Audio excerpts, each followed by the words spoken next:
네, 반갑습니다. 리얼미국 주식입니다. 오늘 리얼미국 주식은 미국 증시 최고점 드러난 8월 폭탄입니다. 미국 증시 지금 상승이 좀 꽤나 강한 모습입니다. 그 안에서 지금 폭탄이 좀 보이고 있는 상태예요. 그게 뭔지 오늘 알려드리니까 영상 끝까지 시청하시고요. 저희 항상 얘기하지만 저희 리얼미국 주식은 머리 최고점 그리고 발바닥 최저점에서 매수하고 매도하는 사람들이 모이지 않았습니다. 저희는 어깨에서 매도를 하고 정말 무릎 밑에서 매수를 하려고 하는, 최대한 안전하게 투자를 하고 싶어서 모인 거고, 정말 액티브하거나 적극적으로 최고점에 매도하려고 노력하지는 않습니다. 그 이유는 워낙 보수적이어서 그래요. 그래서 저희는 보수적인 관점에 따라서 매수 매도를 진행하고 있는 부분이고요. 아, 이렇게 안전하게 투자하는 사람도 있구나. 그렇다고 한다면 지금 시장에서 나오는 리스크가 뭔가 알려드리려고 합니다. 저희는 지금 7월의 고점이라고 생각을 했어요. 그래서 7월의 고점이라 보고 8월에 지지부진하다가 8월 말쯤에 하락이 나오겠다라고 생각을 했는데, 예상보다 이 저희가 얘기했던 하락 이후에 반등이 좀 빨랐고, 전 그 이유가 금리 인하에 대한 기대감이 조금 더 빠르게 반영된 게 아닌가라고 생각을 합니다. 그래서 최근에 눌렸다가 전고점을 돌파하는 모습이 나와줬는데, 그렇더라도 저는 조금 더 지켜보려고 합니다. 근데 왜 지켜보려고 하느냐? 어떤 상황에서 그러면은 붙을 생각이냐? 이거 정리해 드릴 거예요. 그러니까 영상 끝까지 시청해 주시면 감사할 것 같습니다. 어떤 분들이 이런 얘기를 합니다. 야, 너는 의견을 좀 바꿔야 되지 않겠냐? 라고 하는데, 저희는 숫자가 바뀌지 않으면 의견을 바꾸지 않습니다. 저희가 의견을 바꿀 때는 숫자가 바뀌었을 때라고 생각하면 될 것 같습니다. 그래서 지금부터 정리하기 시작하겠습니다. 그리고 저희 그 미국에서 중요한 뉴스들은 저희가 영상을 많이 못 올려드리잖아요. 그래서 저희 유튜브 메인에 저희 무료 텔레그램 올려놨거든요. 이 텔레그램에서 저희가 무료로 좀 이 중요한 정보나 미국 실시간 뉴스나 내용들 같이 이렇게 실시간으로 공유를 해드리거든요. 그래서 혹시나 이 미국 뉴스 실시간 같이 공부하고 같이 정보들 얻고 싶다 하시는 분들은 무료니까요. 텔레그램 전부 입장하시면 좋을 것 같습니다. 그리고 오늘 영상 바로 시작하겠습니다.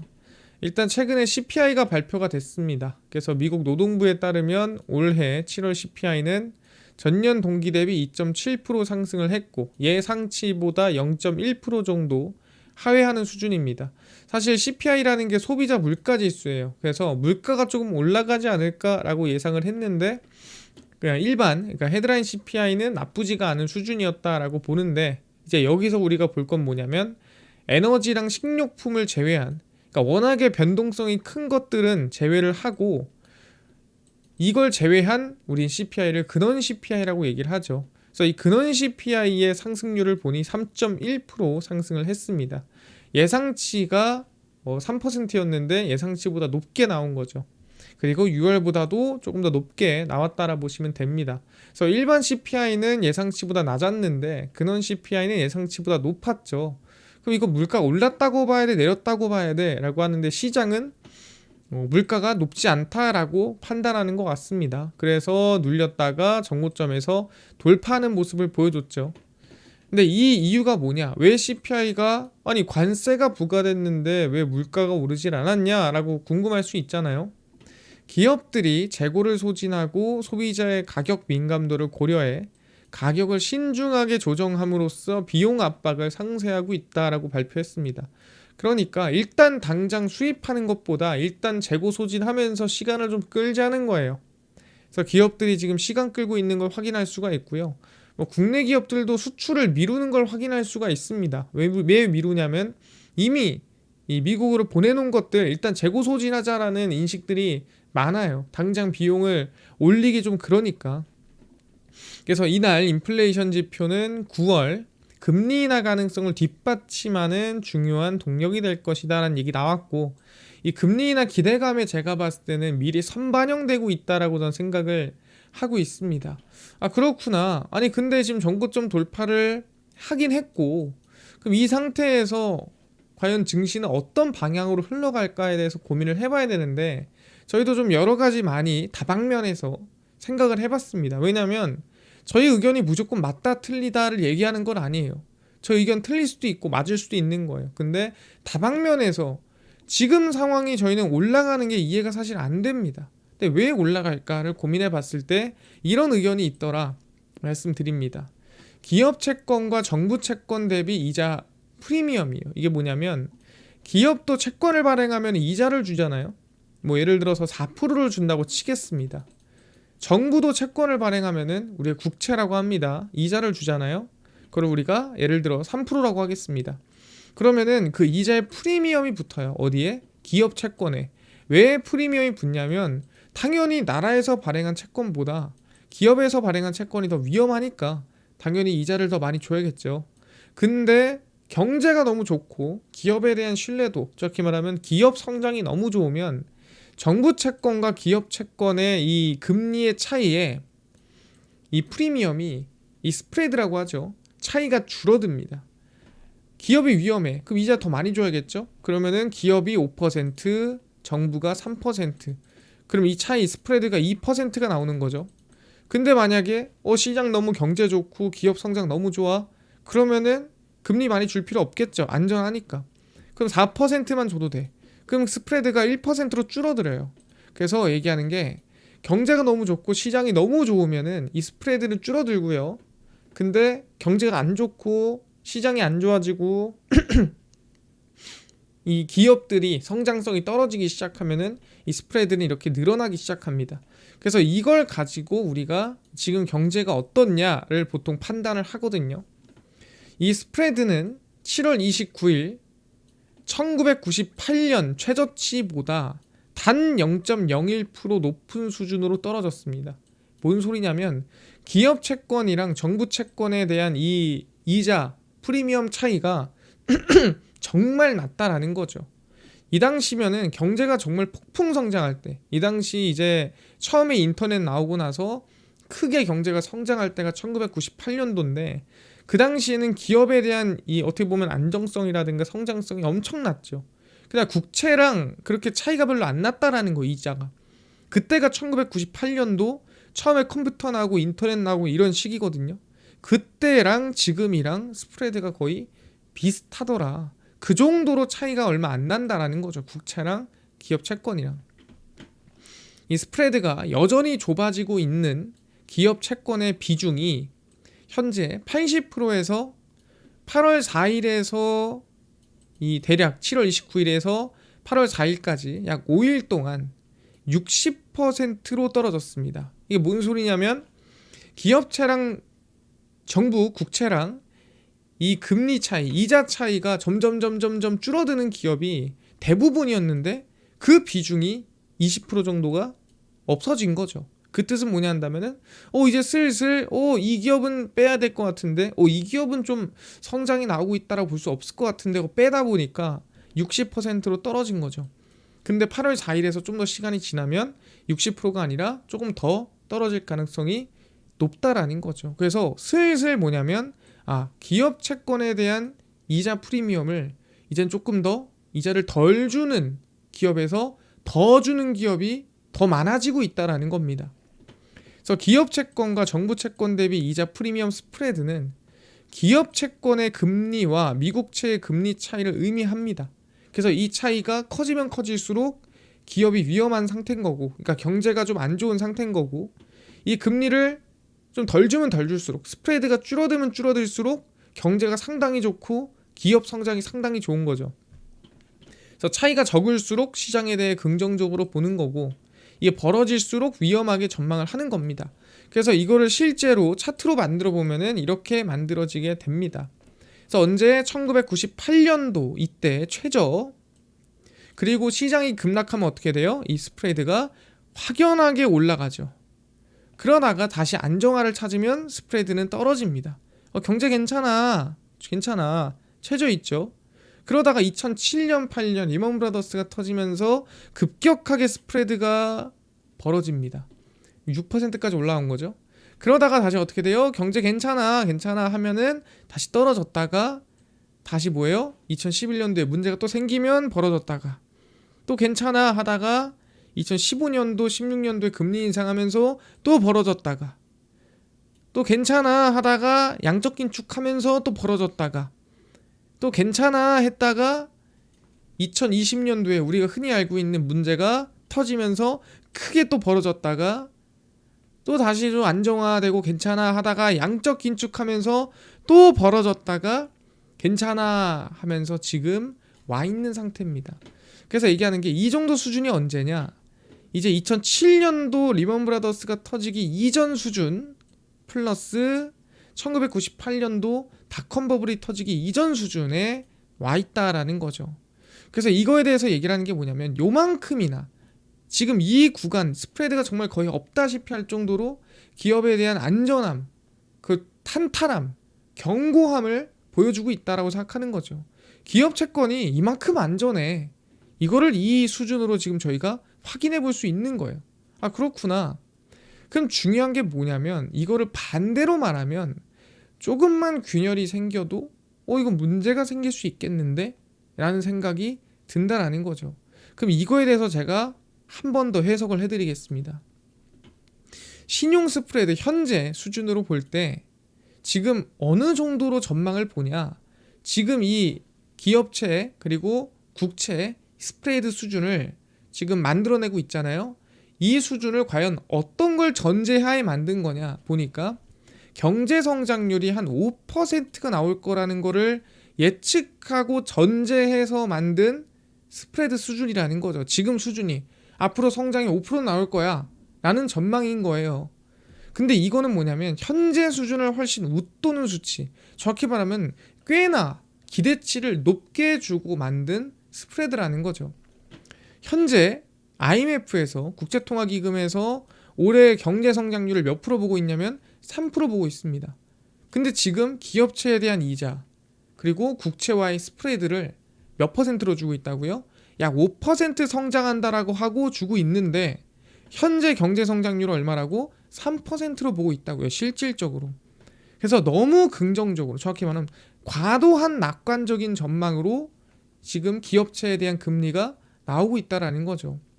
그래서 러셀 인베스트먼트의 글로벌 채권 및 외환 전략 책임자인 반 루는 투자 등급 시장은 골디락스 시나리오를 가격에 반영하고 있다. 그러니까 상당히 낙관적인 증시 앞으로의 전망을 지금 이 기업체 금리 그리고 국채에 대한 스프레드에 반영을 시키고 있다라고 얘기를 하는 거죠.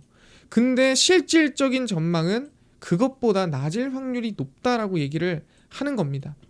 그래서 과하게 낙관적으로 판단하는 상황은 지금 맞다라는 거예요. 왜? 5%로 예측을 하고 지금 현재 스프레드가 계산이 된 거니까. 1998년도, 2006년, 7년도 이 구간 라인 때 스프레드가 만들어진 거는 방금 전에 얘기한 대로 경제 성장이 5%가 나온다는 전제하에 만들어진 겁니다. 기업체랑 국채랑 크게 안정성이 다를 게 없어. 그만큼 안전해 라고 보이는 건데 실질적인 전망보다 꽤나 높게 평가를 하고 있다라는 거죠. 그렇다면은 반대로 엄청 안전할 때 작은 균열이 생기면 민감하게 반응할 수가 있다라고 생각하는 거죠. 왜? 언제처럼 과거에 문제가 발생을 했던 것처럼 얘기를 하는 겁니다. 그래서 지금 무조건 생긴다. 제가 이렇게 얘기를 하는 게 아닙니다. 근데 슬슬 제 눈에는 유동성이 비는 게 보이기 때문에 저희는 조심하자라고 하는 거예요.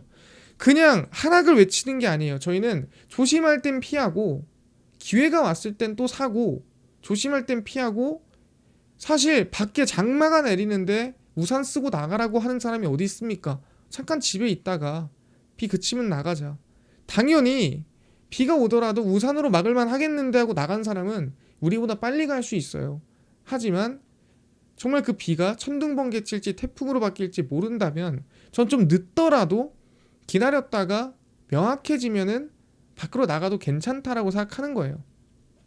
그래서 말씀드리는 게 뭐냐면 TJ 잔고 유동성입니다. 제가 항상 재무부의 통장을 말씀드리는데 4,590억 달러, 4,640억 달러, 4,910억 달러고 현재 5천억 달러입니다. 얼마까지 가야 된다고? 이게 적어도 8월 말까지 7천억 달러는 채워야 돼요. 왜 7천억 달러죠? 9월까지 채워야 되는 돈이 8,500억 달러예요. 그럼 8,500억까지 채워야죠. 근데 9월에 세금 들어옵니다. 얼마 들어오냐면 대략 제 생각엔 1,300억 달러 정도가 들어올 것 같아요. 그래서 1300억에서 1500억 달러 정도가 들어올 가능성이 높거든요. 그러니까 역사적인 평균상. 그러면은 이 세금 들어올 거 제외하고 한 7천억 달러까지만 8월에 채우면 됩니다. 그럼 얼마? 지금부터 2천억 달러가 채워져야 돼요. 그럼 이 2천억 달러란 돈이 정말 만만치 않은데 어디서 돈을 채워야 될까? 이게 시장 유동성 전체적으로 만약에 빠진다 그러면 시장이 흔들릴 수 있는 수준의 돈이거든요. 아니, 그럼 연준에 있는 돈 영래포 가져와서 채우면 되지. 영래포 가져와가지고 우리가 2천억 달러 채우자. 이런 분들이 있습니다. 그럼 지금 영래포 돈 얼마 있는데요? 지금 8월 12일 기준으로 열어봤습니다. 얼마? 570억 달러가 있더라. 방금 전에 얼마 채워야 된다 했어요? 2천억 달러 채워야 되는데 영래포 통장에 570억 달러가 있습니다. 그 뭔 소리냐면 바닥까지 박박 긁어도 1,500억 달러는 시장 유동성에서 빠질 수밖에 없다는 소리예요. 영래포 박박 긁어서 돈 가지고 와도 1,500억 달러는 시장 유동성으로 빠질 가능성이 높다라는 거고, 그 시기는 8월 중순에서 8월 말입니다. 왜 8월 중순에서 말인가요? 항상 얘기하지만 월초는 매달 똑같아요. 월초는 돈이 많이 나가는 시기예요. 정부가 뭐 복지 비용이라든가 연금이라든가 월초에 돈이 많이 나갑니다. 그래서 항상 월초에는 TJ 잔고를 못 채우다가 월 중순에서 말쯤부터 잔고를 채우거든요. 그래서 TJ 잔고가 언제? 중순에서 말쯤에 차오르는 거고, 차오를 때 영래포로 지금 갖다 박는다고 해도 돈이 부족해요. 1,500억 달러는 시장 유동성에서 빠질 가능성이 높다라고 저는 여러분들한테 얘기를 하고 있는 겁니다. 그리고 여기서 여러분들이랑 같이 하나 더 봐야 될 것 같은데, 그게 뭐냐면 미국 유동성 지표와 S&P 500의 괴리입니다. 지금 보시면은 이 붉은색이 S&P 500이에요.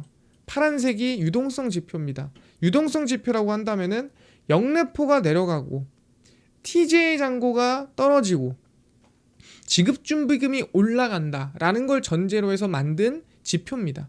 그래서 미국 시장에서 유동성이 늘어날 수 있는 모든 거를 합쳐서 만든 지표고, 빨간색은 그냥 S&P 500이에요. 그래서 항상 얘기하지만 결국에는 뭐냐면 2020년도도 보시면 이 유동성 지표와 S&P 500은 만나게 돼 있어요. 결국엔 유동성이 올라가면 S&P 500이 올라가고요, 유동성이 떨어지면 S&P 500이 떨어집니다. 근데 유동성과 S&P 500이 괴리가 너무 멀어지잖아요. 그럼 결국에는 만나게 돼 있어요. 유동성이 떨어지든 S&P 500이 올라오든 하나가 만나야 됩니다. 반대로 말하면 뭐예요? S&P 500이 위에 있고 유동성이 밑에 있으면 유동성이 올라오든 S&P 500이 떨어지든 하나는 올라오든가 하나가 내려가든가 하나는 해야 됩니다. 그래서 보시면 실제 2020년도에도 보시면 S&P 500이 위에 있고 유동성이 밑에 있죠. 결국 만나요. S&P 500이 떨어지고 유동성이 올라오면서 뚝 만나죠. 그리고 나서 유동성이 올라오니까 증시도 따라 올라갑니다. 따라 올라가요. 그러다 유동성 떨어지니까 같이 떨어지고요. 그러다가 유동성이 양적 긴축으로 더 이상 늘어나지 않고 증시도 지지부진하다가 다시 언제? 이 구간에서 유동성을 지수가 추월합니다. 그럼 어떻게 돼요? 벌어지죠. 유동성과 지수가 벌어지니까 어떻게 돼요?